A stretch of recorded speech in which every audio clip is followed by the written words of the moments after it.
করা। দেখেন অযথা এই সমস্ত জিনিস নিয়ে ঝগড়া করে আমার আপনার ভালো লাগে না, আপনি করবেন না, আরেকজন করতেছে করুন। বদরের প্রাণ করে আল্লাহ রাসূল সাল্লাল্লাহু আলাইহি ওয়াসাল্লাম এমন ভাবে দোয়া করছেন যে বগল পর্যন্ত দেখা গেছে, বগল পর্যন্ত সাহাবায়ে কেরামকে এমন ভাবে দোয়া করছেন বগল পর্যন্ত দেখা গেছে, হাতটা খুব উঠে গেছে। যদিও দোয়ার ভিতরে হাত তোলা সুন্নত হিসেবে সর্বোচ্চ এত, কিন্তু আপনার এসে মরে গেছেন তখন কতটুকু করছে কত হিসাব তখন কি হয় না থাকে না, বুঝে আসছে না? এই জন্য যারা আমরা বলি দোয়া নাই, আপনার দোয়া নাই, দেখেন আপনি করতেছেন আপনিই বঞ্চিত হচ্ছেন। আর দোয়া মুখুল ইবাদত, দোয়া ইবাদতের মগজ, ব্রেন বলা হয়েছে, ইবাদতের মগজের হলো দোয়া। ইন্না দুআ ইয়ানফাউ মিম্মা নাযালা মিম্মা লাম ইয়ানজিল। আল্লাহ রাসূল সাল্লাল্লাহু আলাইহি ওয়াসাল্লাম বলেন দোয়া এমন এক জিনিস যে জিনিস দ্বারা যে জিনিস নাযিল হয়েছে সেটাও পরিবর্তন হয়ে যায়, আর যেটা এখনো নাযিল হয় না হবে সেটা অনেক সময় কি হয়ে যায়, পরিবর্তন হয়ে যায়। সুবহানাল্লাহ। অর্থাৎ আপনার উপরে একটা বিপদ আসছে, আপনি দোয়া করতেছেন আল্লাহ বিপদ সরায় দেয়, অথবা আপনার উপরে কোন একটা মুসিবত সামনে আসতেছে, আপনি ঘরে থেকে বের হওয়ার সময় দোয়া করলেন বিসমিল্লাহি তাওয়াক্কালতু আলাল্লাহ মা শাআ লা কুওয়াতা ইল্লা বিল্লাহ, ঘর থেকে দোয়া করে বের হলেন। আল্লাহ রাসূল সাল্লাল্লাহু আলাইহি ওয়াসাল্লাম বলেন এই দোয়া করে যখন কেউ ঘর থেকে বের হয় ঘরে ফিরে আসার আগ পর্যন্ত আল্লাহ তাআলা তার জিম্মাদার হয়ে যাবেন। সুবহানাল্লাহ। দেখেন এইজন্য দোয়া, এইজন্য দোয়ার ভিতরে উত্তম দোয়া হলো যে সমস্ত নির্ধারিত জায়গায় নির্ধারিত দোয়া আছে সেগুলো ব্যবহার করা, কারণ সেগুলো আল্লাহ রাসূলের দ্বারা কি শেখানো। যেমন মসজিদে প্রবেশ করার সময় আল্লাহুম্মা আফতাহ লি আবওয়াবা রাহমাত, ঠিক আছে, এটা হাদিস দ্বারা বলছে। হ্যাঁ, এটা পড়ার পরে আপনার আরো যত দোয়া লাগে আপনি পড়েন, আরবিতে পারেন না, বাংলায় আপনার যত দোয়া আছে আপনি পড়তে থাকেন। মসজিদ থেকে বের হয়েছেন আল্লাহুম্মা ইন্নী আসআলুকা মিন ফাদলিক, এটা তো আপনি বলেন, এটা হাদিস দ্বারা আছে, আপনি আপনি এই দোয়া করলেন, পড়ার পরে আপনার আরো যত মন চায় আপনি দোয়া করতে থাকেন। কারণ আমরা যে বের হই হাদিসের ভিতরে আছে যখন কোনো মুসল্লি নামাজ পড়ে মসজিদ থেকে বের হয় ফেরেশতারা দরজার ভিতরে বসে কি করতে থাকে, দোয়া করতে থাকে। সুবহানাল্লাহ।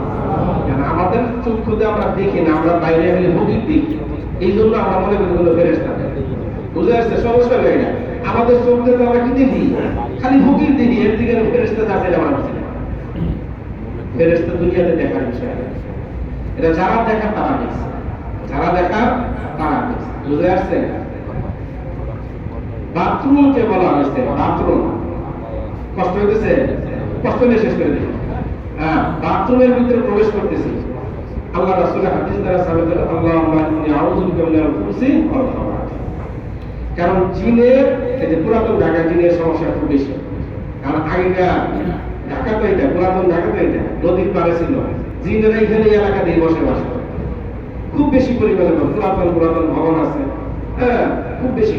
এখন আস্তে আস্তে লাইটিং বাড়ছে, বিল্ডিং বাড়ছে, গাছ গাছের হয়ে গেছে, ওরা যাওয়ার জায়গা পায়, এর জন্য মাঝে মাঝে দুই চারটা আঘাত করে রাখি, এই জন্য পুরাতন ঢাকায় কি জিন্নাতের সমস্যাটা একটু কি তুলনামূলক বেশি অন্যান্য জায়গার তুলনায়, বুঝে আসছে? এই জন্য সবচেয়ে বেশি জিন্নাতের সমস্যা করা হলো বাথরুমের ভিতরে।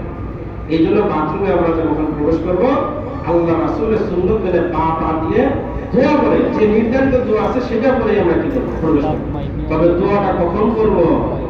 দোয়াটা বাথরুমে বাইরে করব, বাইরে করে তারপরে প্রবেশ করব। ভিতরে ঢুকে আল্লাহুম্মা ইন্নী আউযু বিকা মিনাল খুবুসি ওয়াল খাবাইস করব, কারণ আপনি যখন ভিতরে ঢুকে গেছেন তখন তো বাথরুমের এরিয়ার ভিতরে ঢুকে গেছেন। এই জন্য বাইরের দিকে পড়ে আমরা কি করব, ভিতরে ঢুকব। আবার যখন বের হবো আলহামদুলিল্লাহিল্লাযী আযহাবা আন্নী আল-আযা ওয়া আফানি, কিছুই যদি না পারে আপনি হাই হাই এত বড় দোয়া পারুন না কেন, দরকার নাই তো আপনি বাইরে আস্তাগফিরুল্লাহ শব্দটা বলবেন না, আস্তাগফিরুল্লাহ। কেন আস্তাগফিরুল্লাহ বলবেন? বাথরুমে অন্যায় করছেন আপনি?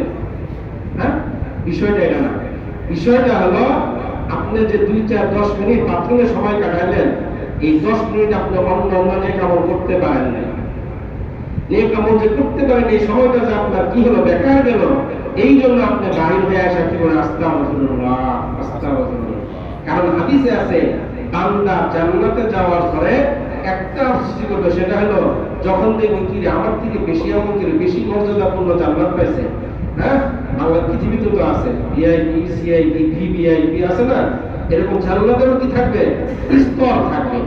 যখন দেখবে যে আমি এই আমল করার পরে এতটুকু মর্যাদা পেয়েছি, আমার থেকে বেশি আমল করে ওই বলে আত্মহত্যা আসলে আরে আমি সময়টা যদি নষ্ট না করে যদি কি করতাম, আমল করতাম, তাহলে আমি কি পেতাম, আরেকটু মর্যাদাপূর্ণ জান্নাত পেতাম। বুঝে আসছে ভাইরা?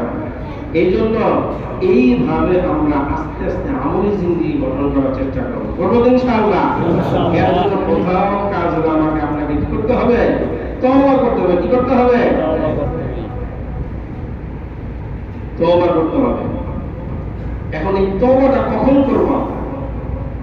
তওবাটা কখন করব? যেটা বলছিলাম মাঝখানে চলে গেছে। আয়েশা সিদ্দিকা রাদিয়াল্লাহু আনহা পিছে পিছে গেলেন, যায় দেখেন এবং দোয়া করতেছেন। রাসূল সাল্লাল্লাহু আলাইহি ওয়াসাল্লাম পিছনে তাকায় বলেন, আয়েশা তুমি কি মনে করছো আল্লাহ রাসূল তোমার উপরে জুলুম করবে? না ইয়া রাসূলুল্লাহ, বুঝছে তো, আমি মনে করছি আপনি অন্য কোনো নবীর কাছে গেছেন। বুঝে আসছে? আমি মনে করছিলাম কি আপনি কোনো অন্য নবীর কাছে যাইতেছেন কিনা, এটাই দেখার উদ্দেশ্য ছিল আমার। হ্যাঁ, আল্লাহ রাসূল মজা, আল্লাহ রাসূল কারণ কি করেন না, জুলুম করেন। তো যেটা বলতেছিলাম যে তওবাটা আমাকে কখন করতে হবে? তওবা আমরা সবাই বৃদ্ধ হয়ে 70 বছরের পরে যা করবো, ঠিক আছে ইনশাআল্লাহ? হ্যাঁ, এই কাজ করবো না কিন্তু। তওবা আমরা প্রতিনিয়ত করবো। তওবা আমরা কি করবো? প্রতিনিয়ত করবো। এই তওবার কথাটা বলে আমি ইনশাআল্লাহ দোয়ার দিকে চলে যাব। হ্যাঁ, এই তওবা দেখেন, তওবার